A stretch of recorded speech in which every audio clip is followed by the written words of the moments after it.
related myths. Having a lot of sex can cause vulva owners to stretch. Like if I've been penetrated that many times, my vagina is going to get looser and looser. Not true. After you have a child, yes, your muscles will become weaker and you build them up over time, doing Kegel exercises. But it's not like a permanent stretch. Doesn't mean it's not going to go back. Basically, if you're keeping your numbers down because you don't want your vagina to stretch, you're missing out on a lot of fun and a lot of pleasure. You're listening to Sex with Emily. I'm Dr. Emily, and I'm here to help you prioritize your pleasure and liberate the conversation around sex. Let's be honest. There's certain myths about sex that are so common, they seem like the truth. Things like what it means to be wet, what it means to be hard, and what it means if you use a vibrator a lot. But guess what? A ton of the things that you and I have both heard about sex aren't based on science. They've just been repeated a lot. So on today's show, I'm debunking the top sex myths I see out there and giving you the actual facts. What does it mean about your sexual ability if you've had a lot of partners? Or conversely, hardly any? We talk about this. How about if you're not getting wet during sex? Does it mean you're not turned on? We discuss. Or let's say you use your vibrator a lot. Can you get addicted to it? Or my favorite, does having an orgasm mean the sex was good? I tackle both of these. And finally, we face the truth about anal sex because, spoiler alert, it's not just for gay men. All right, intentions with Emily for each episode. Join me in setting an intention. I do it. I encourage you to do the same. Well, my intention is to shed some light on the judgments we associate with sex so we can better understand how we can have less hangups and better sex in the bedroom. Please rate and review Sex with Emily wherever you listen. My new article, Your Guide to Bringing Back Your Sex Drive, is up on sexwithemily.com. Also, check out my YouTube channel for more sex tips and advice. If you want to ask me a question, go ahead. Call my hotline, 559-TALK-SEX or 559-825-5739. Leave me your questions there or message me at sexwithemily.com/askemily. All right, everyone, enjoy this episode. Our first myth, ready? The number of people you've slept with determines how good a lover you are. Maybe you're thinking, oh yeah, that's definitely true. If I've slept with 10 people and my partner slept with one, that makes me a 10 times better lover. Well, a lot of us assume that the more we do it, like the more you go to the gym, the more reps you do, you're a stronger athlete, right? The more countries you visit, then you're a seasoned traveler. And the more people you slept with, then you're much better at sex. I'm going to say this is a myth. You don't have to have slept with a lot of people to be good at sex. In fact, there is no good at sex. You don't arrive to a place where you're good at sex. So we call this the body count. It's kind of grim. And if you think about it anyway, just having it branded as the body count, it's like the number of people you've killed. The reality is your body count does not determine the quality of your lovemaking, of how good of a lover you are. What will help you be a good lover, and this is available for all of you, is if you pay attention to your partner's pleasure. Every time you're with a new partner, you're getting a brand new opportunity to become a good lover. Every time we have sex with someone new, it's a new experience. You might have sex with someone I've slept with, and you two would have your totally different sexual experience because it's the two of you. It's not me and this person. It doesn't transfer. Sex is like cooking, right? You're together, and it's the ingredients of both of you that make the sex you're having. If you're focused on your partner in the moment, meaning that you pay attention, it's our body language. Are they moving towards you, or are they moving away? Is their breath quickening? If their breath is quickening, then we know that they're aroused. And so for me, it's more about the quality sex you've had than quantity. Maybe you've been with one person, but for a long time. And in that long-term relationship, you got to understand each other's bodies. You learned how to communicate. You learned to ask for what you want. That's what makes a really great lover, is relationships that you've actually been able to communicate about your needs. You've had to adjust and adapt and learn to satisfy someone who might have liked something that was outside of your comfort zone. Because those skills are adaptable. Like being a good listener, active listener, being someone who can change their behavior over time, being someone who knows how to satisfy a partner in more ways than one, not just the bedroom. And let me say this about the number. Eventually you will get to a point where people stop asking you this. I hope.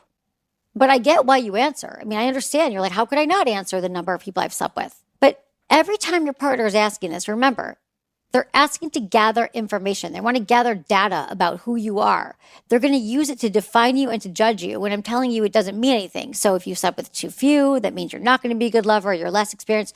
Too many, then you've been out there too much. You're a player, you're a slut. And there's all these judgments that are made. And I'm telling you, it does not mean anything. It just means that you simply had sex or you didn't have sex. I don't even think sex should be defined through how many people have penetrated you or you've penetrated. So what you could say is, oh, you know what? Right now, I am just focused on the sex we're having. I love to live in the present. Let's talk about the sex we're having because it's incredible. Not so much talking about the past. Let's live in the future. If someone says to me, how many people have you slept with? I'm thinking to myself, couldn't you be asking me something way more interesting right now? Like, how about what kind of sex do I like? Or how about what's my idea of an incredible kiss? Or what makes great foreplay? What's my number one fantasy? You know, what do I like to do on a long weekend? Like, those are really good questions. But the body count question just leads us nowhere fast. Here's a related myth under the body count umbrella is having a lot of sex can cause vulva owners to stretch. Like if I've slept with so many people, if I've been penetrated that many times, my vagina is going to get looser and looser. Not true. The reality is there's a few times in your life that childbirth, after you have a child, yes, your muscles will become weaker and you build them up over time, doing Kegel exercises. If you pass a human out of your vagina, it's going to change. But it's not like a permanent stretch. It doesn't mean it's not going to go back. And that's why we talk a lot about strengthening your pelvic floor and doing Kegels. And there's other things you can do. But basically, if you're keeping your numbers down because you don't want your vagina to stretch, you're missing out on a lot of fun and a lot of pleasure. Okay, this is from Francesca, 27 in New York City. My name is Francesca. I'm a 27-year-old hetero woman, and I started having sex at age 26. First and foremost, I'm enjoying it.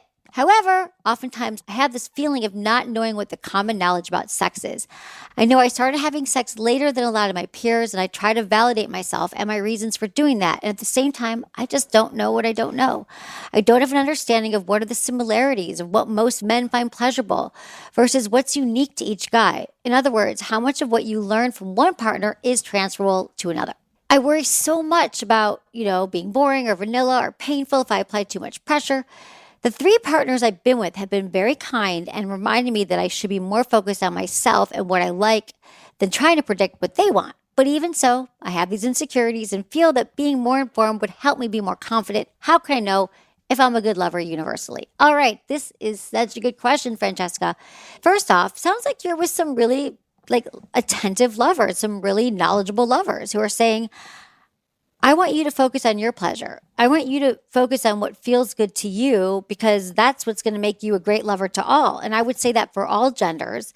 And I would say that a lot of vulva owners get caught up wanting to be a good lover and they're so in the moment that every time they have sex, they're thinking about what they can do to their partner. How do I give a better blowjob? How do I handle their balls better? How do I do something different so this partner will think I am the greatest lover? But, Francesca, what makes you a great lover is when you know your body. How do you move during sex that makes you feel good? Pay attention to that. Do I like the slow kisses? Do I like when he kisses me a little more intensely? Do I like when he softly touches my vulva, my clitoris? Do I like when he goes faster? What kind of touch feels good? Does the pace of sex work for me? Sometimes it goes really fast and sometimes it goes slow. And I actually like when there's slow anticipation. I like with the partners who take time to undress me. Oh, I like the partners who compliment me and tell me how sexy I look. These are the things you got to focus on because then that's going to help you feel more confident in your body. A confident vulva owner in bed knows how to move and knows how to ask for what she wants and how to breathe and how to calibrate. That makes you a really great lover. There's an intuitive knowing when you are in your body and you are living your most authentic sexual self that I'm sure you've had sex with 3 people, so it's not going to be like a surprise. And what I've found is that most penises like what most vulvas like. They like it to be wet, so you always should have some lube on the nightstand. Lube is so helpful. And they want like a grip, not a soft grip, but like a grip, but not too tight, not too hard. No teeth doesn't feel great to everybody. So to answer your question here, how much of what you learn from one partner is transferable to another? What's transferable is the process of discovery, the process of learning what your partner likes. And once you become more mindful and in touch, and you can learn in just a few minutes or one session with a partner what they actually like. Again, it all goes back to paying attention and being mindful. So you've pretty much learned what you need to know. And now you get to focus on yourself and healthy communication with your partner. And it's okay to ask for, does this feel good? Does this not feel good? I mean, I love talking about sex. Thank you for helping us debunk this very important myth. Remember, just become great lovers, everyone, by paying attention. All right, the second myth, you don't need lube if you're already aroused or turned on. Oh, this is also related to the myth of you should need lube if you're aroused. Spit is just as good as lube. You only need lube during penetration. Lube is just for older people who have dryness problems. All right, the reality is lube can make it easier to orgasm. Lube makes sex better no matter what your body part. There's a study from Indiana University Center for Sexual Health found that lube makes it 50% easier for both genders to orgasm. And I've even read studies that say if you use lube, 80% of vulva owners are more likely to orgasm. This is why my dream is a lube on every nightstand. Get a lube on your nightstand. Remember, wetness is not an indicator of arousal. You can be dry and really turned on. And you can be super turned on and not wet at all. And it's confusing. Sometimes you're wet and it doesn't last that long. Like you're wet for a minute and then sex starts happening, intercourse, any kind of sex, touching, you're not wet anymore. And so your wetness can be affected by so many things. You might be wet certain times a month. Your menstrual cycle affects how wet you are. Certain medications like the birth control pill, ironically, antidepressants, your age can impact it, how stressed you are, how healthy you are. So I just want to say that lube is just a game changer for sex. I will not do any kind of sex without it. You've heard me talk about this, but I think that there's still this notion that lube is this dirty little secret you got to keep under the bed and we better drag out the lube. There's a problem. And I think a lot of penis owners feel offended if their partners aren't wet and they assume something's wrong with me or my penis or something's wrong with my partner. Listen, if you're human, you probably do one of two things in situations like this. You either blame others or you blame yourself. Which camp are you in? For all your problems, actually. But especially this one with lube, you might assume something's wrong with you. So lube is great. Lube is great, especially during oral sex. That's why I love flavored lube. Have a flavored lube on your nightstand as well. Like System Joe makes incredible lube that I just eat for dessert. Also, check out our previous podcast, Lube It or Leave It. We talk all about the different kinds of lubes. This is from Josh, 38, New Jersey. Hey, Dr. Emily, my wife and I have been together for 4 years and got married quickly. We have a 1-year-old and sex is great when we have it, but the issue is that my wife is very dry and it hurts her. We've tried lube but can't find a good one that helps. I end up feeling bad and try to make it end quickly because I don't want to cause her pain. I don't know when it started for her, but ever since we've been together, she's been dry during sex. We talk about it, not sure what to do. Josh, I'm so glad you sent in this email. I'm going to help you here.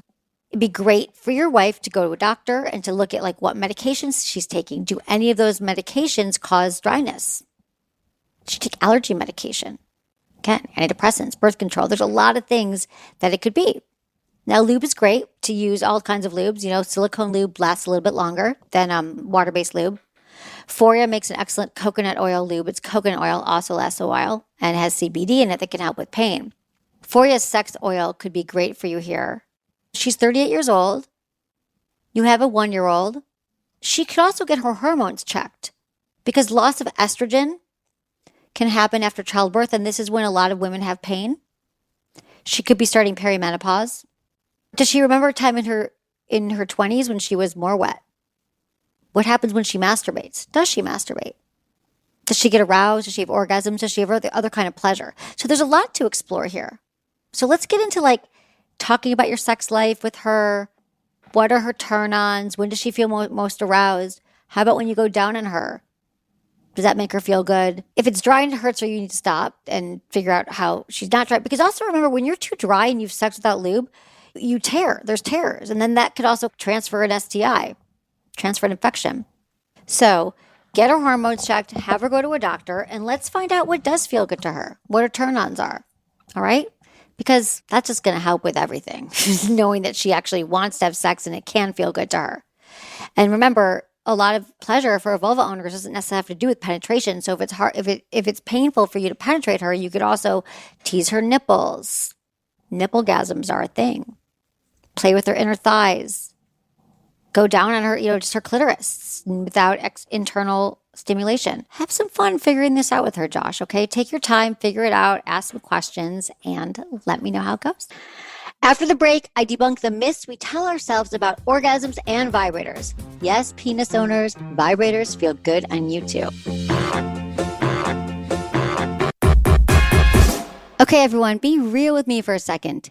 Do you use a vibrator for partner play? Well, if you've never tried that before, or if you have and love it, I've got a fun idea for you, a couples vibrator. Dame Products is one of my go-to sex toy companies, and they make a fantastic toy designed for exactly this purpose. It's called the Eva. It's so good. It's made with flexible wings that tuck under your labia, giving you clitoral stimulation during penetration. Now that's helpful, isn't it? One of the best parts of my job is giving folks advice on sex toys, especially when it's an opportunity to close the orgasm gap. You know, the studies pointing out how often penis owners experience orgasm compared to vulva owners. It's a wide disparity, trust me. And that's precisely why Dame was invented, to make orgasms and pleasure more accessible to all. I also want to give a shout out to Dame for their flexible vibrator, the Palm, because wow, this thing covers some solid vulva real estate.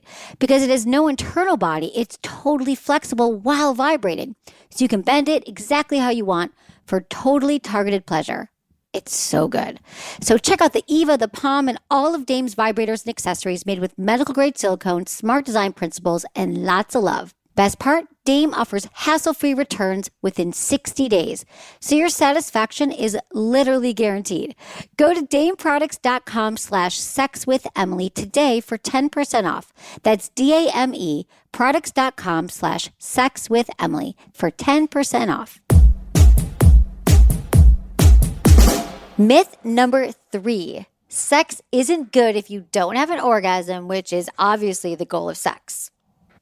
The reality, orgasms are extremely pleasurable. They are. Love them. But they are not the only measure of a successful sex session.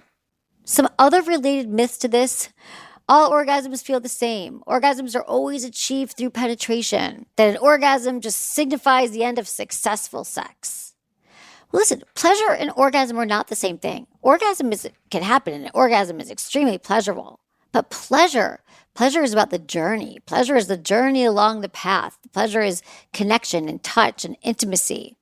And sometimes when we focus so much on wanting to orgasm, we miss out on fully experiencing pleasure with our partners. We really do. And remember, the goal of sex is about exploration, connection, and learning and figuring out your partner. And for some couples, I think they confuse, every time they use the word sex, they think we're talking about penetration. And it is true that sex and orgasm are sort of synonymous, that we think if you had an orgasm, you had sex. If you had sex, you must have had an orgasm. But that's because, again, we define sex as PV sex, penis goes into vagina. And the focus is around the male's orgasm. Being focused on orgasm is not necessarily a problem. What I've seen it more so than not is that it becomes a problem when we only focus on orgasm and we define sex by orgasm. And I'm telling you, you can have, if you never have orgasms, that's a problem. If you're like, nope, I never ever have orgasms, then I'd want to know, like, how much have you tried to have an orgasm? Because you want it to be possible, right?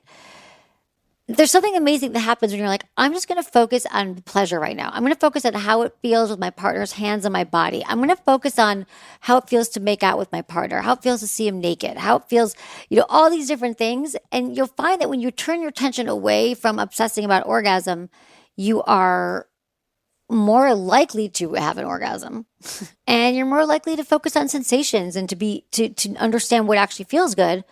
You're more likely to be present. A lot of us disassociate during sex. We're focused on something that happened in the past, something that's not happening in the moment. We're focused on what our partners want. And the last thing we're focusing on is our own body and our own pleasure. So there you go. Take orgasm off the table, or the focus of orgasm, and focus on the pleasure, okay? Here's an email question from Taylor, 33, in California. Dr. Emily, I'm not sure if I've ever had an orgasm, and it seems impossible to do so. I've listened to your show for a while and tried a lot of things you discuss.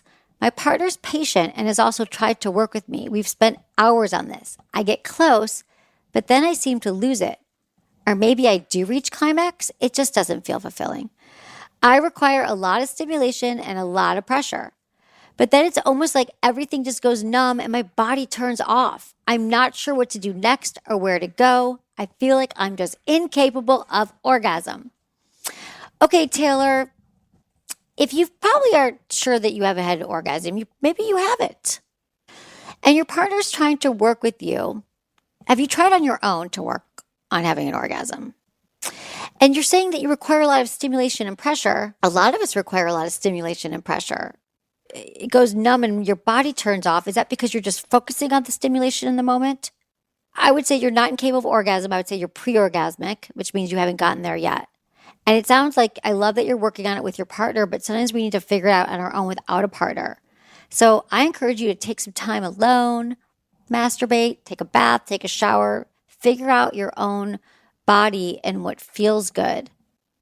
Spend 10 minutes a day or 3 times a week for an hour exploring the mirror between your legs and using some lube and saying what feels good to me. Maybe it's a lot of stimulation and pressure. Maybe it's not. Maybe it's slow touch. Only you are going to be able to figure that out. So what I'm hearing is your partner's patient. Are you patient with yourself? Are you patient that takes time? Some women have orgasms a lot easier. It has to do with their literally the way they were born, their anatomy, how close their clitoris is to their vaginal opening. It's literally just how you're born. Like you have long legs, you have shorter legs, you have your clitoris is closer to your vaginal opening. It's all the same. So that's why those people have it. But for you, for people who don't, we get more in our heads and is it going to happen? Is it not going to happen? And so I need you to focus, go mindful, focus more on your own body and your own orgasm and practice on your own, or tell your partner you need more time to slow because I don't like that you are going numb. That leads me that your body's turning off, sounds disassociating, that you're just focusing so hard on one thing. But there's a process of letting go when we're mindful. We're just letting go to what we're feeling in the moment. We're paying attention to our senses. What does it feel like with my partner's finger on my clitoris? I'm hearing my breath. I'm smelling this candle and it smells really good. And focus yourself in the moment with a mindful practice. You'll get there. I promise you. You're not incapable of orgasm. You got this, Taylor. Here is the 4th myth. You can become addicted to using a vibrator. Other people say a related myth is it can cause your body to become desensitized to stimulation. You'll no longer be able to orgasm without using one. And no, the reality is vibrators can bring you a whole lot of pleasure. There's something called an orgasm gap, and a lot of vulva owners are unable to orgasm in general, especially with their penis having partners who orgasm a lot quicker than they do. And toys help you explore your body. They can help you have orgasms. They can help you explore your body and find other pleasure parts that feel good. There are so many erogenous zones in our body that our hands won't get to, right? They won't be able to reach those areas. Now, to address this addiction part, sure, if you keep orgasming the same way with a vibrator every time in the same position, you're not addicted. Your body has become used to a pattern that you repeat every time you want to orgasm. You go into pleasure yourself and you repeat a pattern. We're all creatures of habit, right? Like I have a pattern every time I come home, open the door, put my keys in the bowl, walk in the house, walk the dog. Like we get into patterns that we don't even think about it. The way we brush our teeth is the same. We do that with masturbation. So I would say if you're worried about this though, just bring in your hand and start masturbating with your hands. And then every other time work in your hands. But I don't think that it's not like a lesser of an orgasm if you use a vibrator. It doesn't make it a bad orgasm. It doesn't make it a different orgasm. And vibrators are good for us too. Remember, the sex begets sex. The more orgasms we have, the more orgasms we're going to want. For many of us, it's easier. It's efficient. We could explore our bodies. We know we're going to have an orgasm.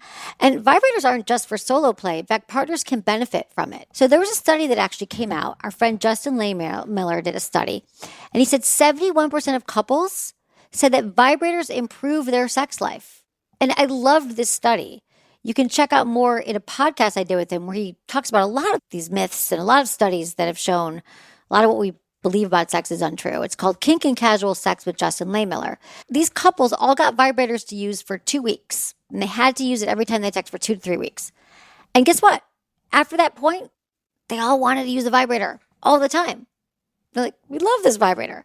And remember, vibrators are great for penis owners as well. They feel incredible on the shaft, the balls, all over. It's a vibration. Vibrations feel good all over our body. Like our head feels good vibrated, scratched, touched. So the reality is vibrators are part of a healthy sex life. All right. I have an email from Melissa, 30 in Chicago.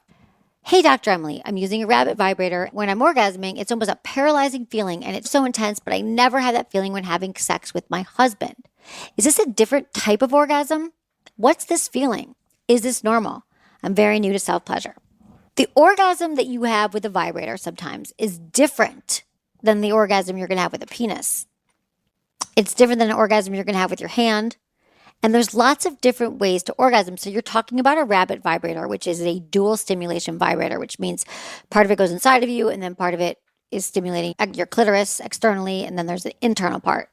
And so that means that all of those nerve endings are being stimulated at once. Think about a massage. Like you could get a massage with one masseuse, or you could have one masseuse massaging your back and another one's massaging your feet. And maybe there's a third massaging your head. I feel pretty good. Think about it that way. So your rabbit vibrator is hitting all the right spots. It's vibrating and it's all happening at the same time. It's great. It's intense. I love it.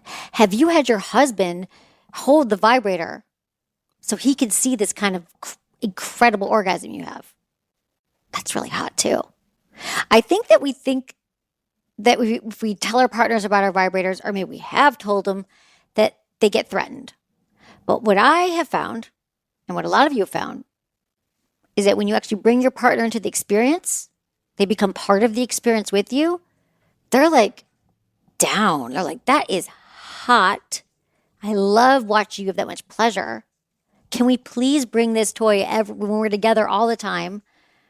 And it's a really beautiful thing to see your partner have pleasure and ecstasy.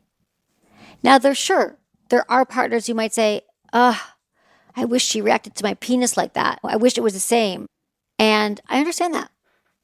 That can feel like somehow inferior or like you're not doing enough. But I don't think that your partner's thinking that, right? Like, I wish I was efficient as my cell phone and keep remembering all of my phone numbers.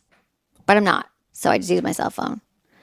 What I'm saying here is that, yes, it's a different type of orgasm. If you're not having this feeling with your husband, I would also say, does he know what feels good to you?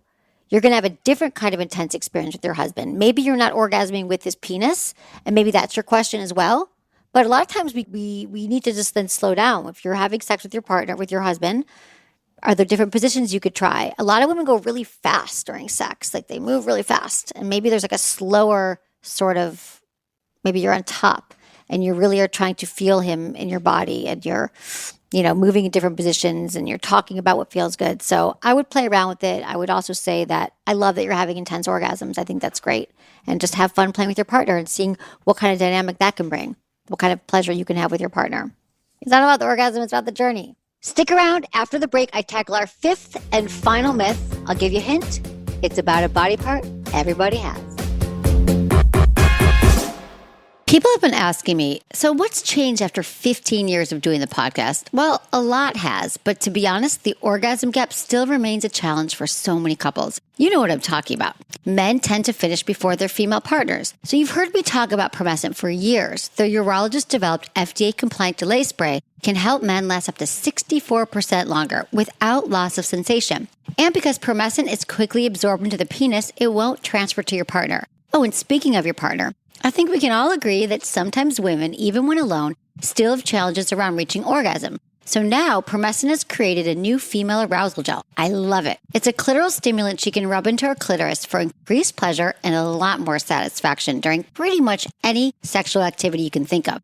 So now, they got Promescent delay spray for him, arousal gel for her. So basically, they're closing the orgasm gap on both sides. Trust me, try this combo, thank me later. Seriously, write into feedback@sexwithemily.com and tell me how it went. I want to know. So try Promescent today. Go to sexwithemily.com/enhance. That's my site, sexwithemily.com/ENHANCE today. Last but not least, the myth. Anal sex is always painful. Oh, and it's only for gay men. With some other related myths, if you are a straight man but you have something in your anus, it must mean that you are now gay. It makes you dirty or slutty. It's bad for you. Okay, so here's the truth. All penis owners have a prostate, and it's in their anus, and It feels amazing. It's like kind of like the female G-spot. And when penetrated, it feels great. Penis owners I know who have played with it, they have incredible orgasms, beyond orgasms, next level orgasms. They have a great pleasure. It's sort of like their bonus button. They're like, I had no idea. Anal sex is great for all genders. If you have a penis and you like to be with other penises, I'd say, yeah, okay. Then if you say you're gay, then you're probably gay. But a sex act is not going to make you gay. It's not going to define your sexuality.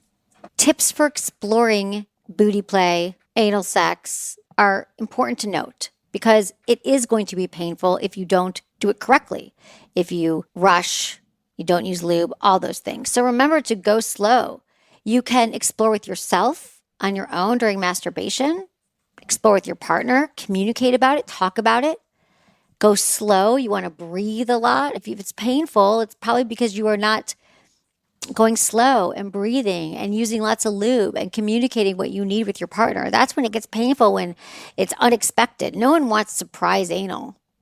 If you want to know more about anal, though, because you know I love talking about anal, you have to check out our recent podcast. It's called Seducing the Booty with Alicia Sinclair. So please check that one out. Your top anal questions are answered in that episode.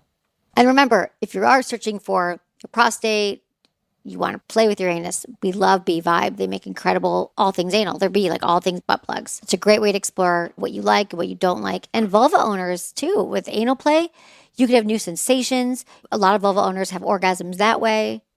There's just a lot of play to do together. Think about anal play as just expanding your sexual repertoire. There's so much fun to be had, and it just seems sad to have like a do not enter for your entire life over your anus. Just try it. See if you like it. This is from Nicole, 25.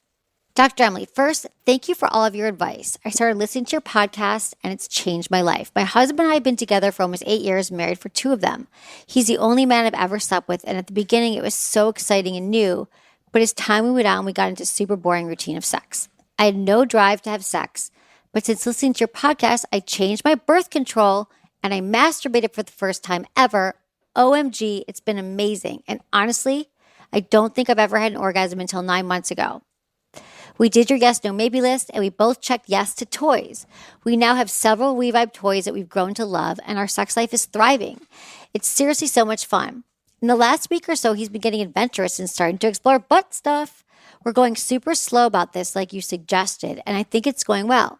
The question is, how do I ask him if he wants me to touch him anally? I've heard about the men's prostate and how awesome it could be, but I'm scared he's going to say hell no. Thanks again. Any advice would be appreciated. We use lots of lube.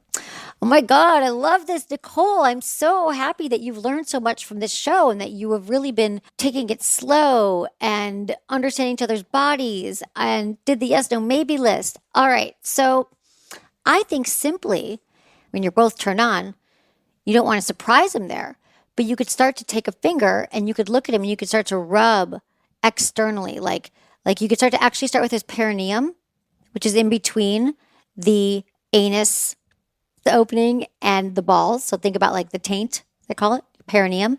And you can just start to apply pressure there and see how he reacts. Start applying direct pressure. And then you can start to move your hand like, does that feel good? And hell no. I wouldn't go in with your finger yet, but you could start to trace outside of his anus and see how that feels. You know, there's a lot of nerve endings. So there's a lot of playing to do there.